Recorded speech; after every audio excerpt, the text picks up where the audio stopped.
6 नवंबर 2025। बाबा के महावाक्य। मीठे बच्चे, तुम अभी बिल्कुल षड़पंथ किनारे पर खड़े हो।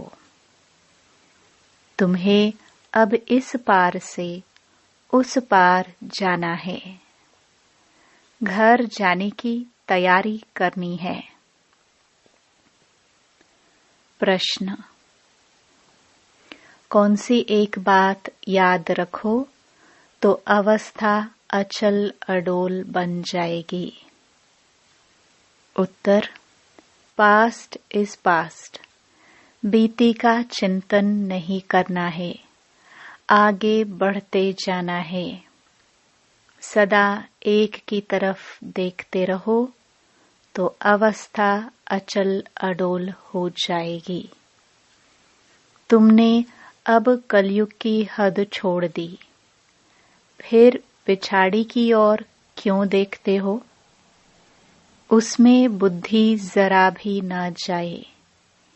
यही है सूक्ष्म पढ़ाई। ओम शांति। दिन बदलते जाते हैं, टाइम पास होता जाता है। विचार करो, सतयुग से लेकर टाइम पास होते होते अभी आकर कलयुग के भी किनारे पर खड़े हैं। यह सतयुग, त्रेता, द्वापर, कलयुग का चक्र भी जैसे कि मॉडल है। सृष्टि तो बड़ी लंबी चौड़ी है। उसके मॉडल रूप को बच्चों ने जान लिया है। आगे यह पता नहीं था कि अब कलयुग पूरा होता है। अब मालूम पड़ा है तो बच्चों को भी बुद्धि से सतयुग से लेकर चक्कर लगाए कलयुग के अंत में किनारे पर आकर ठहरना चाहिए। समझना चाहिए, टिक टिक होती रहती है, ड्रामा फिरता रहता है। बाकी क्या हिसाब रहा होगा? जरा सा रहा होगा। आगे पता नहीं था। अभी बाप ने समझाया है। बाकी कोना आकर रहा है। इस दुनिया से उस दुनिया में जाने का अभी बाकी थोड़ा समय है। यह ज्ञान भी अभी मिला है। हम सतयुग से लेकर चक्कर लगाते लगाते अब कलयुग अंत में आकर पहुंचे हैं। अब फिर वापस जाना है। आने का और निकलने का गेट होता है ना। यह भी ऐसे है। बच्चों को समझाना चाहिए, बाकी थोड़ा किनारा है। यह पुरुषोत्तम संगम युग है ना। अभी हम किनारे पर हैं। बहुत थोड़ा समय है। अब इस पुरानी दुनिया से ममत्व निकालना है। अब तो नई दुनिया में जाना है। समझानी तो बड़ी सहज मिलती है। यह बुद्धि में रखना चाहिए। चक्र बुद्धि में फिरना चाहिए। अभी तुम कलयुग में नहीं हो। तुमने इस हद को छोड़ दिया है। फिर उस तरफ वालों को याद क्यों करना चाहिए, जबकि छोड़ दिया है पुरानी दुनिया को। हम पुरुषोत्तम संगम युग पर हैं। फिर पिछाड़ी में देखे भी क्यों? बुद्धि योग विकारी दुनिया से क्यों लगाए? यह बड़ी सूक्ष्म बातें हैं। बाबा जानते हैं। कोई कोई तो रुपये से एक आना भी समझते नहीं है। सुना और भूल जाते हैं। तुमको पिछाड़ी तरफ नहीं देखना है। बुद्धि से काम लेना है ना। हम पार निकल गए, फिर पिछाड़ी में देखे ही क्यों? Past is past. बाप कहते हैं, कितनी महीन बातें समझाते हैं। फिर भी बच्चों का कांध पिछाड़ी में क्यों लटका रहता है? कलयुग तरफ लटका हुआ है। बाप कहते हैं, कांध इस तरफ कर दो। वह पुरानी दुनिया तुम्हारे काम की चीज नहीं है। बाबा पुरानी दुनिया से वैराग्य दिलाते हैं। नई दुनिया सामने खड़ी है। पुरानी दुनिया से वैराग्य। विचार करो, ऐसी हमारी अवस्था है। बाप कहते हैं, पास्ट इज पास्ट। बीती बात को चिताओ नहीं। पुरानी दुनिया में कोई आश नहीं रखो। अब तो एक ही ऊंच आश रखनी है। हम चले सुखधाम। बुद्धि में सुखधाम ही याद रहना चाहिए। पिछाड़ी में क्यों फिरना चाहिए? परंतु बहुतों की पीठ मुड़ जाती है। तुम अभी हो पुरुषोत्तम संगम युग पर। पुरानी दुनिया से किनारा कर लिया है। यह समझ की बात है ना। कहाँ ठहरना नहीं है, कहाँ देखना नहीं है। बीती को याद नहीं करना है। बाप कहते हैं, आगे बढ़ते जाओ, पिछाड़ी को नहीं देखो। एक तरफ ही देखते रहो, तब ही अचल स्थिर अडोल अवस्था रह सकती है। उस तरफ देखते रहेंगे तो पुरानी दुनिया के मित्र संबंधी आदि याद पड़ते रहेंगे। नंबरवार तो है ना। आज देखो तो बहुत अच्छा चल रहा है, कल गिरा तो दिल एकदम हट जाती है। ऐसी ग्रहचारी बैठ जाती है जो मुरली सुनने पर भी दिल नहीं होती। विचार करो, ऐसे होता है ना। बाप कहते हैं, तुम अभी संगम पर खड़े हो तो रुख आगे रखना चाहिए। आगे है नई दुनिया, तब ही खुशी होगी। अब बाकी षडपंथ बहुत समीप किनारे पर है। कहते हैं ना, अभी तो अपने देश के झाड़ देखने में आते हैं। आवाज करो तो झट वह सुनेंगे। षडपंथ अर्थात बिल्कुल सामने है। तुम याद करते हो और देवताएं आ जाते हैं। आगे थोड़े ही आते थे। सूक्ष्म वतन में ससुर घर वाले आते थे क्या? अब तो पियर घर और ससुर घर वाले जाकर मिलते हैं। फिर भी बच्चे चलते चलते भूल जाते हैं। बुद्धि योग पिछाड़ी में हट जाता है। बाप कहते हैं, तुम सबका यह अंतिम जन्म है। तुम्हें पीछे नहीं हटना है, अब पार होना है। इस तरफ से उस तरफ जाना है। मौत भी नजदीक होता जाता है। बाकी सिर्फ कदम भरना है। नाव किनारे आती है तो उस तरफ कदम उठाना पड़ता है ना। तुम बच्चों को खड़ा होना है किनारे पर। तुम्हारी बुद्धि में है, आत्माएं जाती हैं अपने स्वीट होम। यह याद रहने से भी खुशी तुमको अचल अडोल बना देगी। यही विचार सागर मंथन करते रहना है। यह है बुद्धि की बात। हम आत्मा जा रही है। अब बाकी नजदीक षडपंथ पर है। बाकी थोड़ा समय है। इसको ही याद की यात्रा कहा जाता है। यह भी भूल जाते हैं। चार्ट लिखना भी भूल जाते हैं। अपने दिल पर हाथ रखकर देखो। बाबा जो कहते हैं कि अपने को ऐसे समझो। हम नजदीक षडपंथ पर खड़े हैं। ऐसी अवस्था हमारी है। बुद्धि में एक बाबा ही याद हो। बाबा याद की यात्रा भिन्न भिन्न प्रकार से सिखलाते रहते हैं। इस याद की यात्रा में ही मस्त रहना है।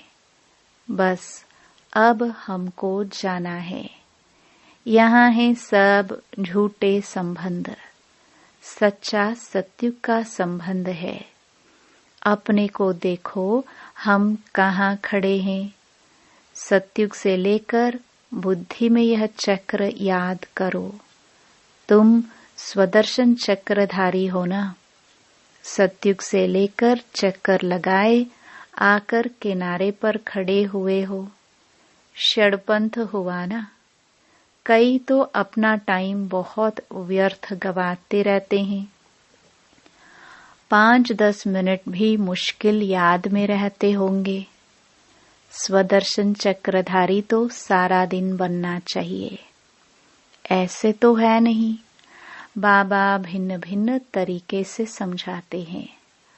आत्मा की ही बात है। तुम्हारी बुद्धि में चक्र फिरता रहता है। बुद्धि में यह याद क्यों नहीं रहनी चाहिए। अभी हम किनारे पर खड़े हैं। यह किनारा बुद्धि में क्यों नहीं याद रहता है। जबकि जानते हो हम पुरुषोत्तम बन रहे हैं, तो जाकर किनारे पर खड़े रहो। जो मुआफिक चलते ही रहो। क्यों नहीं यह प्रैक्टिस करते हो। क्यों नहीं चक्र बुद्धि में आता है। यह स्वदर्शन चक्र है ना। बाबा शुरू से लेकर सारा चक्र समझाते रहते हैं। तुम्हारी बुद्धि सारा चक्कर लगाए आकर किनारे पर खड़ी रहनी चाहिए और कोई भी बाहर का वातावरण झंझट न रहे। दिन प्रतिदिन तुम बच्चों को साइलेंस में ही जाना है। टाइम वेस्ट नहीं गवाना है। पुरानी दुनिया को छोड़ नए संबंध से अपना बुद्धि का योग लगाओ।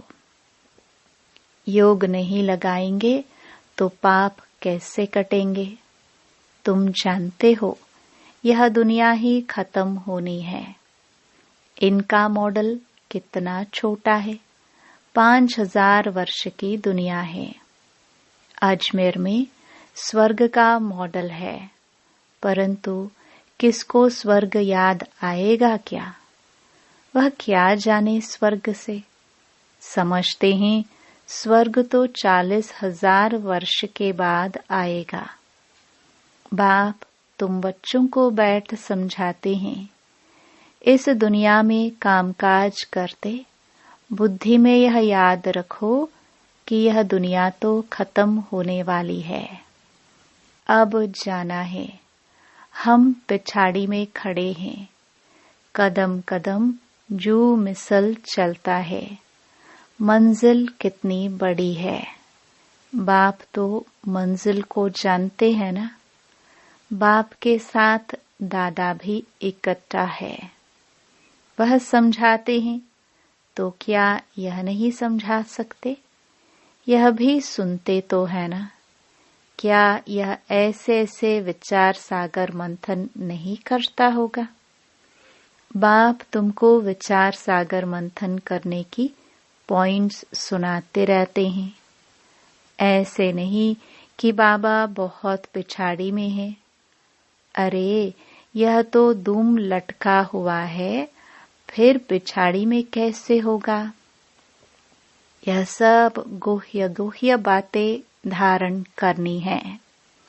गफलत छोड़ देनी है। बाबा के पास 2-2 वर्ष के बाद आते हैं। क्या यह याद रहता होगा कि हम नजदीक किनारे पर खड़े हैं। अभी जाना है। ऐसी अवस्था हो जाए तो बाकी क्या चाहिए। बाबा ने यह भी समझाया है, डबल सिरताज यह सिर्फ नाम है। बाकी लाइट का ताज कोई वहां रहता नहीं है। यह तो पवित्रता की निशानी है। जो भी धर्म स्थापक है उनके चित्रों में लाइट जरूर दिखाते हैं, क्योंकि वह वाइसलेस सतो प्रधान है। फिर रजो तमो में आते हैं। तुम बच्चों को नॉलेज मिलती है उसमें मस्त रहना चाहिए।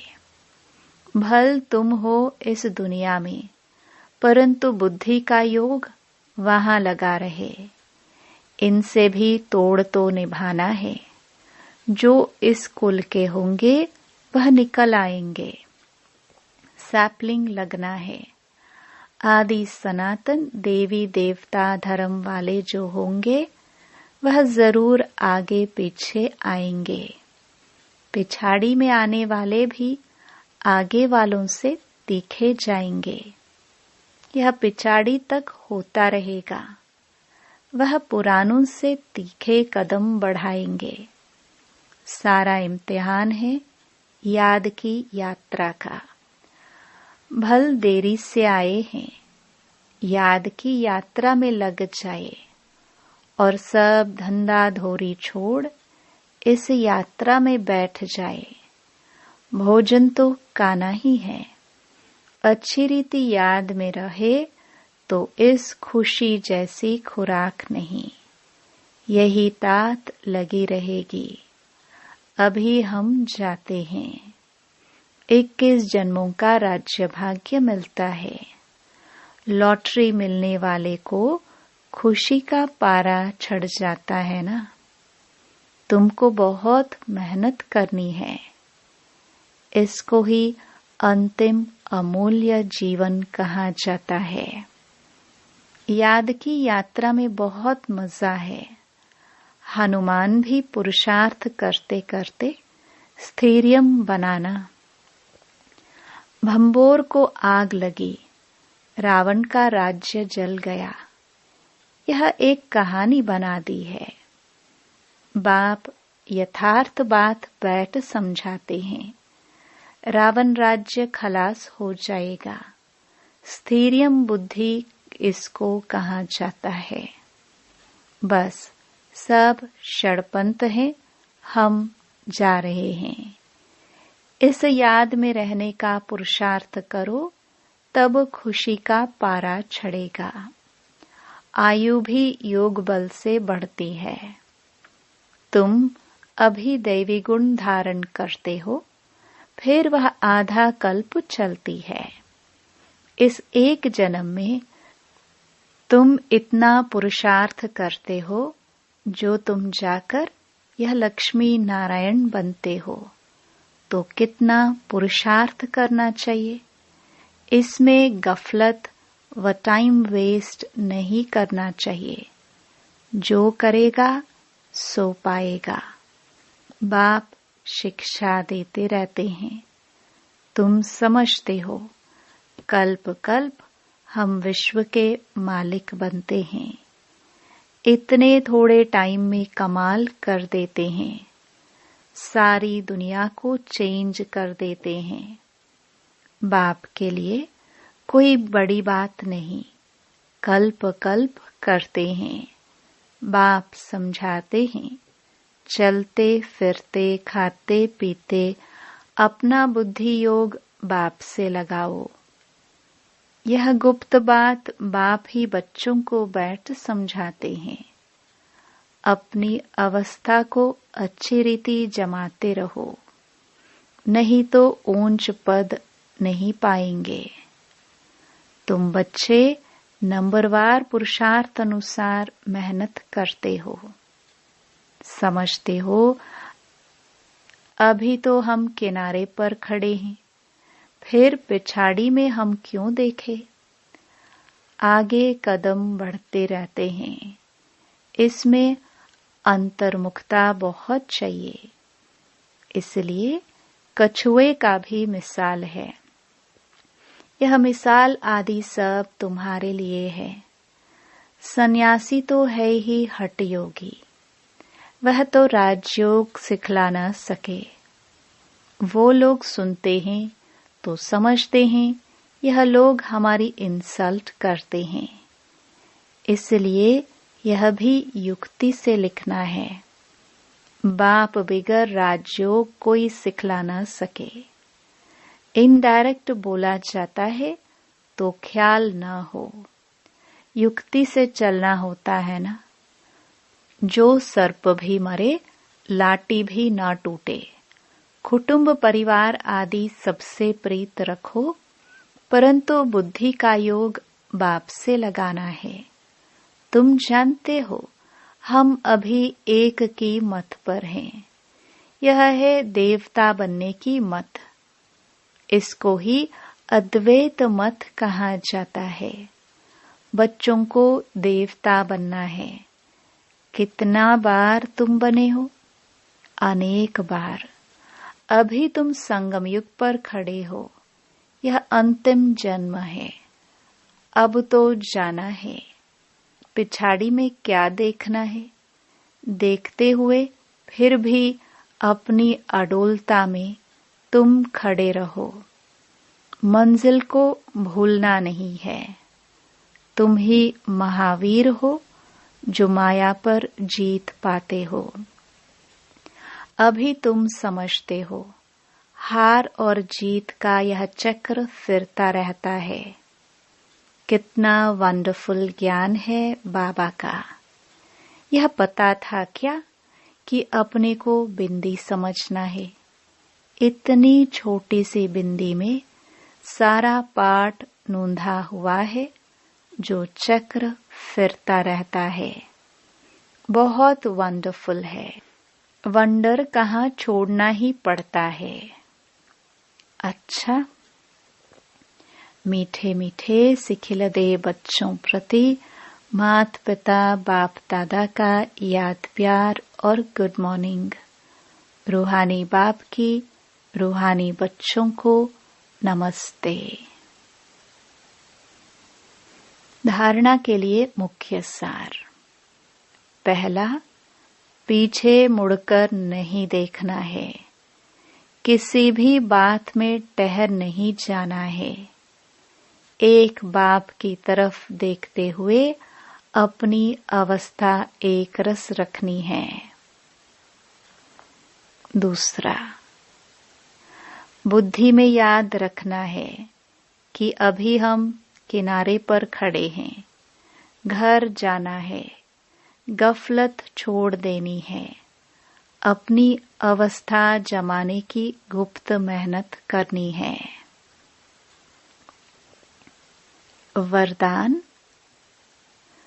सर्व के दिल का प्यार प्राप्त करने वाले न्यारे प्यारे निसंकल्प भव। जिन बच्चों में न्यारे और प्यारे रहने का गुण व निसंकल्प रहने की विशेषता है, अर्थात जिन्हें यह वरदान प्राप्त है, वे सर्व के प्रिय बन जाते हैं, क्योंकि न्यारेपन से सबके दिल का प्यार स्वतः प्राप्त होता है। वे अपनी शक्तिशाली निसंकल्प स्थिति व श्रेष्ठ कर्म द्वारा अनेकों की सेवा के निमित्त बनते हैं। इसलिए स्वयं भी संतुष्ट रहते और दूसरों का भी कल्याण करते हैं। उन्हें हर कार्य में सफलता स्वतः प्राप्त होती है। स्लोगन। एक बाबा शब्द ही सर्व खजानों की चाबी है। इस चाबी को सदा संभाल कर रखो। अव्यक्त इशारे। अशरीरी व विदेही स्थिति का अभ्यास बढ़ाओ। 1 सेकंड में चोले से अलग तभी हो सकेंगे जब किसी भी संस्कारों की टाइटनेस नहीं होगी। जैसे कोई भी चीज अगर चिपकी हुई होती है तो उनको खोलना मुश्किल होता है। हल्के होने से सहज ही अलग हो जाते हैं। वैसे ही अगर अपने संस्कारों में जरा भी ईजीपन नहीं होगा तो फिर अशरीरीपन का अनुभव नहीं कर सकेंगे। इसलिए ईजी और अलर्ट रहो। ओम शांति।